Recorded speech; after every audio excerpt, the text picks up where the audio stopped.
this drill is turned through your left arm. So if I've assigned this drill to you, it means that you probably have a little bit more of an arm pull, and maybe not straight away from the top of the swing, but usually earlier in the downswing. Many golfers will start getting a look where the arm is pulling away from the chest or from the body early in the downswing, kind of like this. And the same muscles that pull your arm down or across your body in this direction also will cause your shoulders to want to rotate in the opposite direction, because that brings their attachments closer together. So if I pull this arm down, it usually stops my body, and while it can create a big look of lag in my wrists, I've lost all the lag in my shoulders. You see, you can build the lag in the lower body by the lower body rotating before the pelvis, or you can build it in your core if your pelvis rotates a little bit before the rib cage, or you can build it in the shoulder if your rib cage and chest rotate before your arm pulls. Now, you don't want it to be so slack or so sloppy that when you turn through it, there's no tension. But if I'm leading it from that lower body, you'll see that there's some tension build up through that left side of my body. Well, one thing that I'll do for golfers who tend to have a lot of tension and kind of pull with those arms is I'll have them hold their arm out in front of me. And then I will provide a little bit of resistance. So you could put this up against a golf cart or a corner of a wall at home.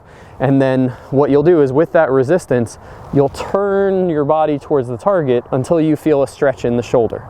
Then what we'll do is, without a club, you're going to bring the club or bring your arm back to about parallel to the ground.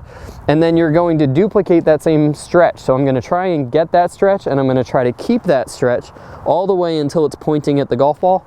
And then I'll let it release that stretch out towards the target, just like that. So here we go. I'll bring it back and then turn through the arm, and when I turn through the arm, that brings the arm down in place.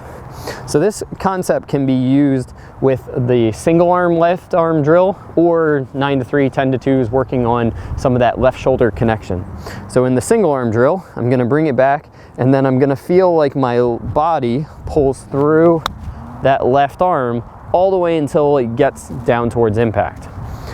Other option, I could do this in more of a 3/4 swing or 9-3. So I could bring it back here, and then I'm going to feel like my body turns through the arm, and I'm going to keep that connection all the way until I get to impact, and then I'm going to let it go.